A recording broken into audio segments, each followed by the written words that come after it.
오늘은 종료주일입니다. 종료주일이란 예수님께서 십자가 죽음을 위해 예루살렘에 입성하신 날을 기념하는 절기입니다. 예수님께서 예루살렘에 입성하실 때 많은 사람들, 큰 무리가 예수님을 따랐습니다. 이들이 예수님을 따른 이유는 예수님께서 행하시는 놀라운 기적 때문이었습니다. 병든 자를 고치시고 죽은 자를 살리시며 물고기 2마리와 떡 5개로 5,000명을 먹이신 예수님의 능력이 너무나 놀랍고 신기했기 때문입니다. 그들은 예수님의 놀라운 능력을 보고 직접 경험하면서 한 가지 기대를 마음에 품기 시작했습니다. 그것은 바로 예수님께서 소유하신 놀라운 능력으로 말미암아 로마를 물리치고 자신들을 독립시키고 구원할 것이라는 그런 기대였습니다. 그래서 이들은 예수님께서 나귀를 타고 예루살렘 성에 들어오실 때 자신들의 겉옷을 길에 펴고 종려나무 가지를 흔들면서 호산나를 외치며 예수님을 환영했던 것입니다. 이들이 종려나무 가지를 흔들었던 이유는 종려나무가 의미하는 것이 승리이기 때문입니다.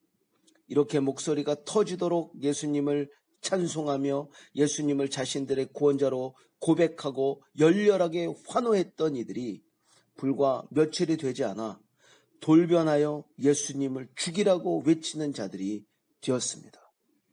호산나 다윗의 자손이여 찬송하리로다. 주의 이름으로 오시는 이여 가장 높은 곳에서 호산나라고 그들이 외쳤던 이 외침은 불과 5일이 지난 후에 예수를 십자가에 못 박아 죽이라, 예수를 십자가에 못 박아 죽이라는 외침으로 바뀌게 되었다는 것입니다.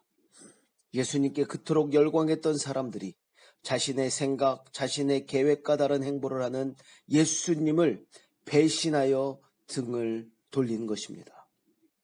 이것이 이들이 예수님의 제자가 아니라 그냥 무리라는 확실한 증거입니다. 이 무리는 예수님의 뜻에 관심이 없습니다. 이 무리는 예수님의 생각에 관심이 없습니다. 오직 자신의 뜻, 자신의 계획, 자신의 생각, 자신의 욕심이 더 중요한 것입니다. 그렇다면 여러분, 어떤 사람들이 예수님의 제자일까요?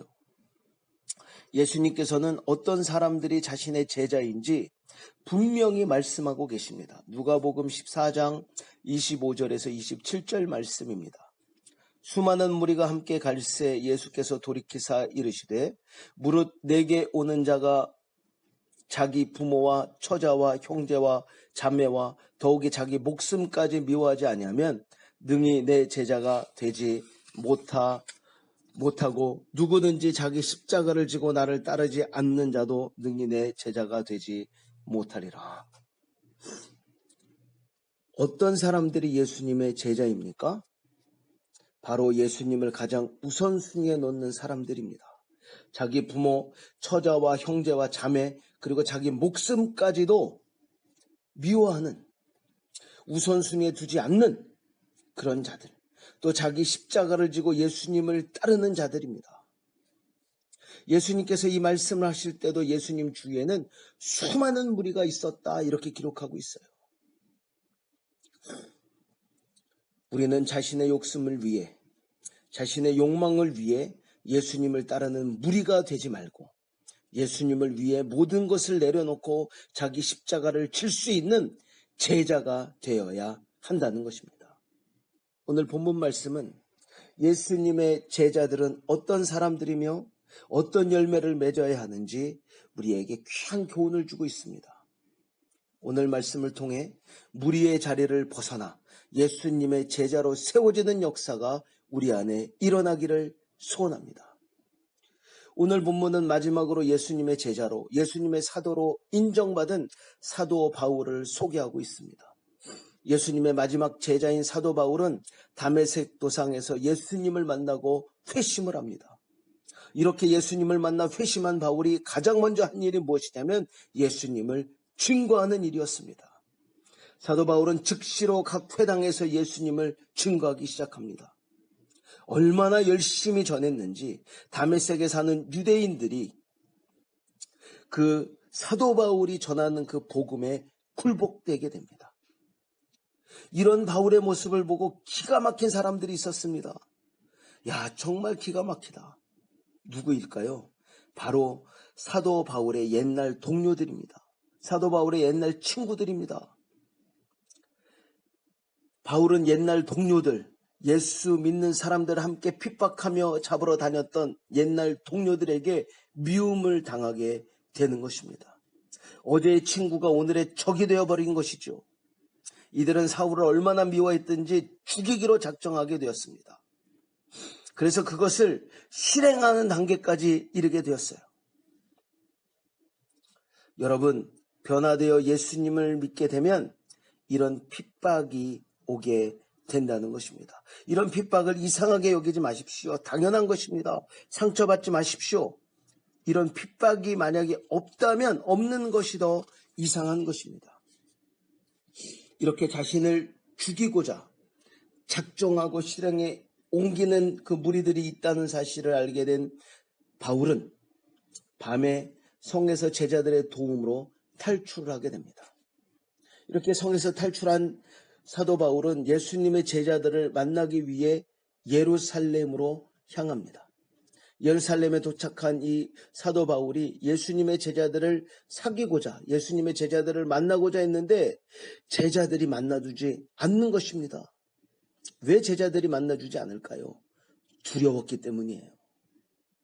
어떻게 보면 제자들이 바울을 만나주지 않는 것은 당연합니다.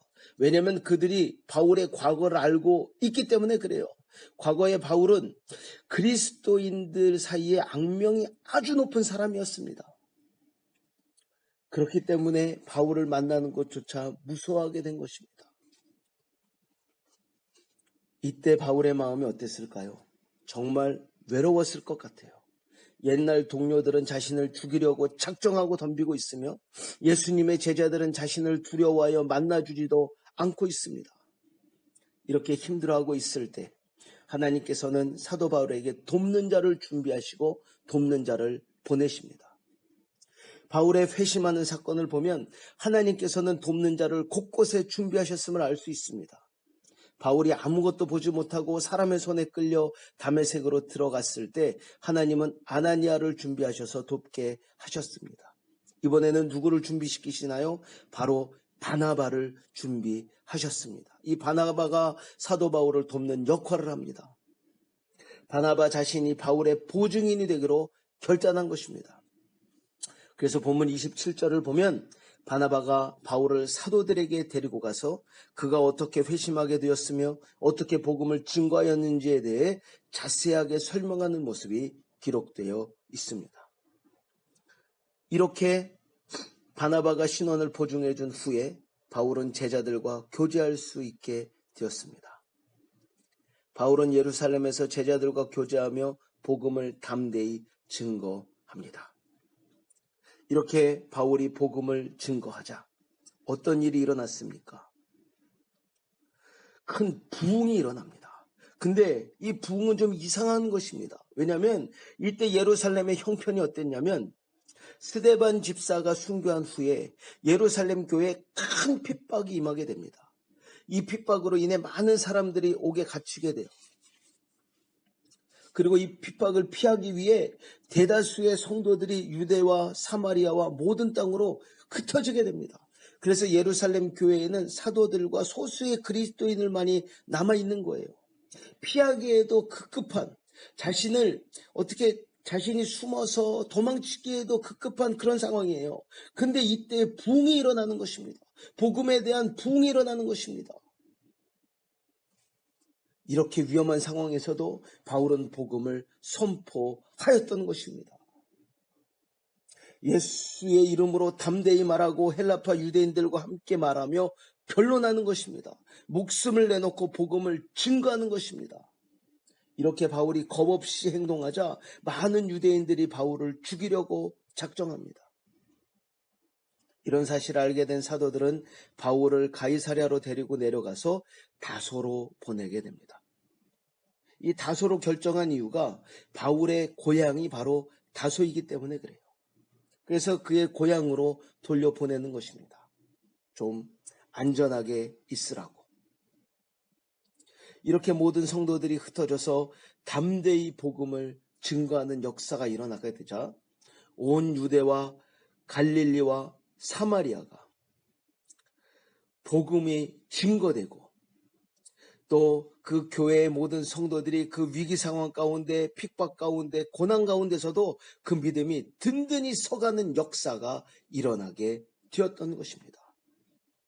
주를 경외함과 성령의 위로로 그 수가 더 많아지게 되었던 것입니다. 오늘 본문 말씀을 통해 예수님의 제자들은 어떤 사람들인지 사도 바울과 바나바의 모습에서 발견할 수 있습니다. 첫 번째, 바울의 모습입니다. 바울은 두 가지 대표적인 모습을 우리에게 보여줍니다. 그리고 이 두 가지 대표적인 모습은 우리에게 큰 교훈을 주고 있는데, 첫 번째 모습은 복음의 열심을 품은 모습입니다. 복음의 열심을 품은 모습. 복음의 열심을 품은 모습을 보고 사울이 정말 예수님을 만나고 바뀌었다는 것을 알 수 있습니다. 본문의 기록을 보면 사울은 어떻게 하든지 예수님을 다른 사람들에게 알리고자 최선을 다합니다. 목숨을 겁니다. 사울은 보통 순종한 것이 아닙니다. 생명을 걸고 목숨을 걸고 복음을 증거한 것입니다. 우리들의 특기가 있죠. 우리가 너무 잘하는 것이 있습니다. 대충 순종하는 거예요. 그냥 하는 척하는 것입니다. 순종하는 척하는 것입니다. 하지만 사울은 그렇지 않았어요. 생명을 걸고 목숨을 걸고 복음을 증거하는 것입니다. 이것이 예수님을 제대로 만난 사람의 모습인 줄로 믿습니다. 예수님을 만나면 복음을 전하고 싶어서 견딜 수 없는 것입니다. 내가 깨달은 복음이 이 세상에서 가장 귀한 것인 줄 알았기 때문에, 그래서 다른 사람, 내가 사랑하는 사람들에게 복음 증거하기를 목숨을 내놓고 하게 되는 것입니다. 어떻게 해서든지 전하기를 힘쓰고 애쓰게 되는 것입니다.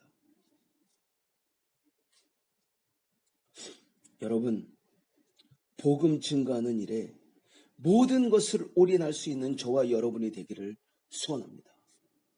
그 이유가 왜 그러냐면, 복음을 받아들이지 않으면 영원히 멸망받게 된다는 것입니다.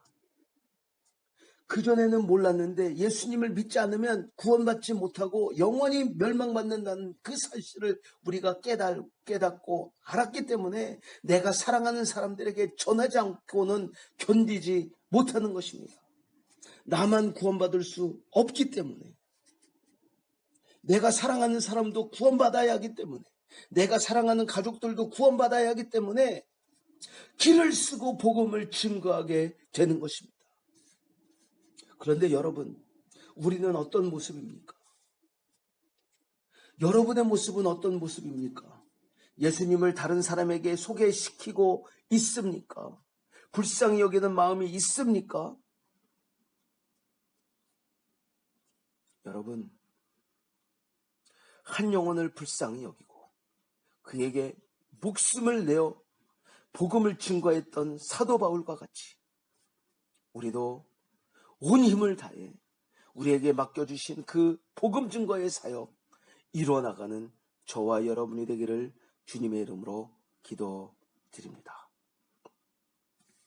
두 번째는 세상에서 미움을 당하는 모습입니다. 사도 바울을 죽을 만큼 미워했던 사람들이 있었습니다. 그들은 실제로 사도 바울만큼은 꼭 죽이려고 작정하고 덤비고 실행했던 사람들이 있었습니다. 바로 그의 옛날 동료, 그의 옛 친구들이었습니다. 사울은 복음을 증거함으로 그의 옛날 동료, 그의 친구들에게 미움을 받게 된 것입니다. 사도 바울은 복음에 대한 확신이 있었으며 복음을 모르고 있는 사람들을 향한 사랑이 있었습니다. 이 세상에서 정말 나쁜 사람들이 있습니다. 바로 나 혼자 구원받는 사람들입니다. 내 주위에 예수님을 모르고 멸망받을 사람들이 많이 있는데도 나 혼자 믿고 구원받는 사람들, 정말 이기적인 사람들입니다. 이런 사람들은 보통 이렇게 핑계를 댑니다. 복음을 이야기하면 싸우게 되고 사이가 멀어져서 종교 이야기는 하지 않게 된다. 이런 핑계를 대요. 그래서 믿지 않는 사람들과 아주 잘 지내요. 부딪힘이 없습니다. 충돌이 없어요. 교회에서는 교회에 맞는 행동을 하고 세상에 나가면 세상 친구들과 잘 어울릴 수 있는 그런 행동과 말투를 하게 됩니다. 세상 친구들과 잘 지내면서 복음은 전하지 않습니다. 여러분, 이런 행동은 정말 나쁜 행동이고 그 영혼을 구원하지 않고 멸망 가운데 그냥 내버려두는 방치하는 행동입니다. 내가 좋아하며 사랑하는 사람들을 영원한 죽음에 이르도록 방치하는 행동. 정말 나쁜 행동이죠. 우리는 종교를 이야기하는 것이 아닙니다. 살고 죽는 문제를 이야기하는 것입니다. 복음을 한 번도 전하지 않고 혼자 구원받는 사람, 복음을 다른 사람에게 한 번도 전하지 않고 그 자신만 혼자 구원받는 사람, 정말 나쁜 사람임을 기억하시기 바랍니다. 혹시 평화가 깨져도, 혹시 관계가 깨진다 해도, 혹시 그 사람이 하나님 말씀 듣기를 정말 싫어한다 하여도 복음을 증거해야 하는 것입니다. 복음 때문에 미움을 받는 것, 복음 때문에 핍박을 받는 것, 복음 때문에 관계가 깨지는 것 두려워하지 마시기 바랍니다. 여러분, 후회 없이 복음을 증거하시기 바랍니다. 우리에게 시간이 별로 없어요. 우리가 그들에게 복음을 증거할 수 있는 그 때가 무한정 우리에게 허락되어 있지 않기 때문에 그렇습니다.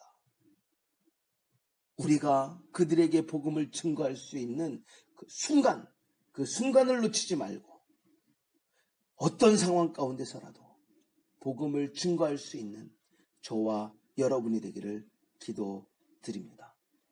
복음을 위해 복음 증거를 하다가 세상에서 미움당하는 것 이상하게 생각하지 마시고 오히려 기쁨으로 받아들이시기를 바랍니다. 내가 세상에 미움을 받는다면, 내가 복음 때문에 세상에서 미움을 받는다면, 하나님 일 때문에 내가 세상에서 미움을 받는다면, 세상에서 핍박을 받는다면 그것은 내가 하나님의 사람으로 세워져 가고 있다는 확실한 증거인 줄로 믿습니다. 이런 증거가 저와 여러분 안에 충만히 일어나기를 기도드립니다. 두 번째 인물은 바나바입니다. 바나바는 다른 사람을 세우는 사람이었습니다. 바나바가 바울을 예루살렘에 있는 제자들에게 소개시켜준 이 일은 엄청난 일이에요. 바나바가 지금 소개시켜주고 있는 이 바울은 어떤 사람이었냐면 스데반 집사가 돌에 맞아 죽을 때 그것을 옳게 여기고 그 많은 군중들을 선동했던 사람입니다. 그리고 열심히 예수 그리스도를 믿는 사람들을 박해하며 옥에 가두고 죽였던 사람입니다. 아주 그 일에 특심했던 사람이에요. 이런 사람을 제자들에게 소개시켜주는 것 결코 쉬운 일이 아닌 것입니다. 근데 바나바는 어떻습니까? 이런 바울을 자신이 직접 데리고 예수님의 제자들에게 가는 것입니다. 이 바나바는 아주 믿고 있는 확실한 믿음이 있었던 것 같아요. 어떤 믿음이냐면 만약에 바울이 예수님을 제대로 만났다면 분명히 변했을 것이라는 믿음입니다. 바나바는 사람을 변화시키는 하나님의 능력을 알고 신뢰하고 있었던 것입니다.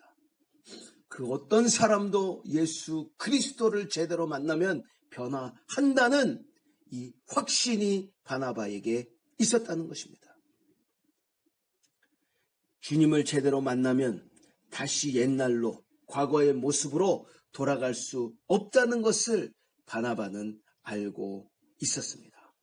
여러분, 저희들도 이와 똑같은 존재임을 확신하시기 바랍니다. 이미 우리는 다른 존재가 되었습니다. 옛날 과거의 모습으로 돌아갈 수 없는 존재입니다. 돌아간 척 하지 마십시오. 우리는 절대 돌아갈 수 없는 새로운 피조물로 거듭난 것입니다.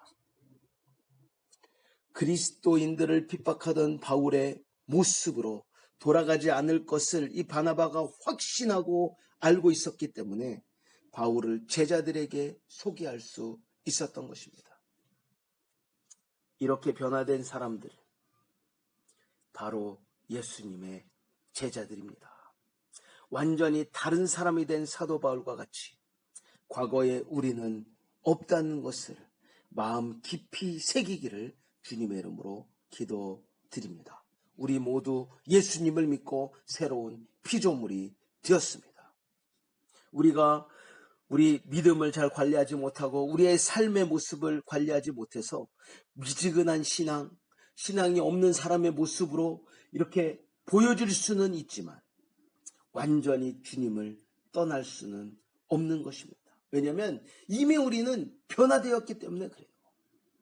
여러분, 과거에 우리는 죽었다는 사실을 기억하시기 바랍니다.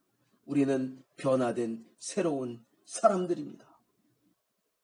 우리는 변화되어 사람을 세우고 사람을 위로하고 사람을 구원하는 하나님의 도구가 된 것입니다. 이 사실을 꼭 기억하시기를 주님의 이름으로 기도드립니다. 말씀을 정리합니다. 예수님의 제자들은 사도 바울과 같이 복음에 올인하는 자들입니다. 예수의 제자들은 사도 바울과 같이 복음을 증거하는 일에 목숨을 거는 자들입니다. 예수님의 제자들은 바나바와 같이 사람을 세우며 화목하게 하며 하나님의 도구로 사용되는 자들입니다. 예수님의 제자들은 옛사람을 벗어버리고 새사람으로 거듭난 자들입니다. 오늘 말씀을 통해 우리는 무리가 아니고 예수님의 제자임을 확신하여 복음에 올인하며 사람을 세우며 변화된 모습으로 하나님께 영광 올려드리는 그런 저와 여러분이 되기를 기도드립니다. 기도하겠습니다. 하나님 아버지 감사드립니다. 오늘 말씀을 통해 귀한 교훈을 받습니다. 우리는 무리가 아니고 예수님의 제자임을 확신할 수 있도록 은혜 내려 주시옵소서. 이제 우리는 예수님을 위해 복음을 위해 택함받은 사람임을 기억합니다. 우리 안에도 사도 바울과 같은 바나바와 같은 모습이 나타나기를 소원합니다. 예수님께서 맡기신 복음 증거하는 일에 더 열심을 내게 하시고 주위 사람들을 말씀으로 세우며 말씀으로 위로할 수 있는, 그래서 하나님의 선한 도구로 사용받을 수 있는 은혜를 우리에게 허락하여 주시옵소서. 아직도 우리 안에 변하지 않는 모습들이 있습니다. 이번 고난주간을 통해 예수 그리스도의 십자가를 깊이 묵상하게 하시고 십자가 보혈의 능력으로 우리를 변화시켜 주시옵소서. 이 모든 말씀 우리 주 예수 그리스도 이름으로 기도드리옵나이다. 아멘.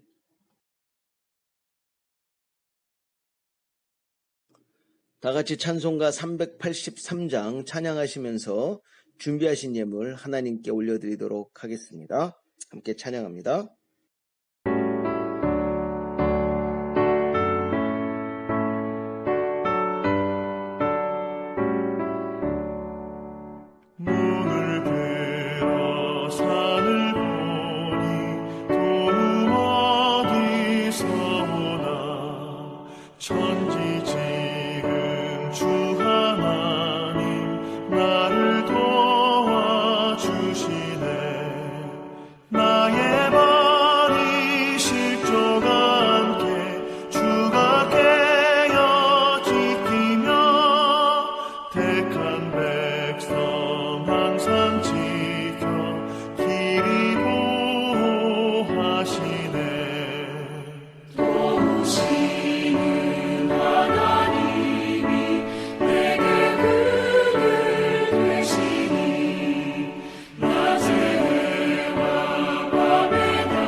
드리신 예물을 위해서 기도하도록 하겠습니다. 하나님 감사합니다.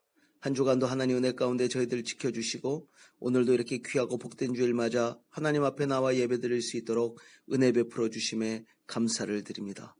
하나님, 뒤돌아보면 모든 것이 하나님의 은혜이고 모든 것이 하나님의 인도하심이며 모든 것이 하나님의 풍성한 사랑임을 다시 한번 깨닫게 됩니다. 하나님, 저희들 하나님의 은혜와 하나님의 사랑에 감격하여 하나님 앞에 올려드린 이 예물 하나님께서 기억하여 주시고 하나님께서 기뻐받아 주시옵소서. 특별히 위기 상황 가운데 있습니다. 하나님만을 의지합니다. 하나님만을 의지하고 하나님께만 기도합니다. 하나님, 저희들을 살려주시고 우리에게 긍휼을 베풀어 주시고 이 코로나 바이러스 이 위협으로부터 우리를 지켜 주시옵소서. 특별히 우리들의 건강과 안전을 지켜주시고 하나님께서 우리에게 허락하신 그 사업터를 통해 경제적으로 어려움 당하지 않도록 날마다 채워주심의 은혜를 허락하여 주시옵소서. 우리 가정을 떠나 홀로 생활하고 있는 우리 자녀들이 있습니다. 우리 자녀들을 기억하여 주시고 그들이 어디 있든지 그들의 건강과 안전을 지켜주시고 하나님 계획하는 모든 일들 가운데 하나님께서 함께하여 주셔서 형통함으로 인도하여 주시옵소서. 오고 가는 소식, 복된 소식 오고 갈 수 있도록 은혜 베풀어 주시고 저희 모든 성도님들 가정 하나님께서 기억하여 주시고 이번 한 주간도 하나님의 은혜 가운데 이 고난 주간을 통해 하나님의 크신 은혜를 다시 한번 기억하게 하시고 우리 주 예수 그리스도의 십자가를 깊이 묵상하여 우리 믿음이 바로 세워질 수 있는 은혜 허락하여 주시옵소서. 이 모든 말씀 우리 주 예수 그리스도의 이름 받들어 기도드리옵나이다. 아멘. 교회 소식입니다. 이번 2021년도 교회 표어는 믿음으로 세워지는 교회입니다. 어렵고 힘든 상황과 환경 가운데서도 우리 믿음이 꺾이지 않고 더 든든히 세워지기를 기도드립니다. 아쉽게도 대면 예배로 계획하였던 부활주일 예배를 기존과 같이 영상 예배로 드리게 됩니다. 이렇게 결정한 이유는 성도님들의 건강과 안전을 위해서입니다. 요 근래 코로나 바이러스 확진자가 급증하고 있고 변종 바이러스가 아이들에게 더 치명적이라는 결과가 보고되었기 때문입니다. 위기 상황 가운데 하나님께서 주시는 지혜와 인내하는 마음으로 안전히 보호받는 은혜가 우리 안에 풍성히 임하길 기도드립니다. 코로나 전염병으로 인해 힘든 시간을 지내고 있습니다. 변종 바이러스로 인해 더 힘든 상황입니다. 모든 성도님들 각별히 건강과 안전에 주의하시기 바랍니다. 사랑하는 모든 성도님들 가정 위에 하나님의 보호하심과 인도하심의 은혜가 충만히 임하길 기도드립니다. 특별히 대면 수업을 하고 있는 자녀들의 건강과 안전을 위해 기도해 주시기 바랍니다. 이번 주도 지난주와 같이 영상으로 학생부 예배를 드립니다. 예배 시간은 오후 2시이고 예배 후에 분방 공부가 있습니다. 주일학교 예배를 위해 기도해 주시기 바랍니다. 로사리오 한글학교 선생님들과 학생들을 위해 기도해 주시기 바랍니다. 수업 시간은 주일 오후 4시이고 수업 방식은 비대면 영상 수업입니다. 하나님께서 허락하신 특별 기도회가 은혜 가운데 진행되고 있습니다. 기간은 3월 15일부터 4월 4일 부활절까지이며 매일 오전 6시에 시작합니다. 회복 중에 계신 김현정 장로님을 위해 기도해 주시기 바랍니다. 하나님 아버지께서 함께 하심으로 완전히 회복시키시고 치료하실 줄로 믿습니다.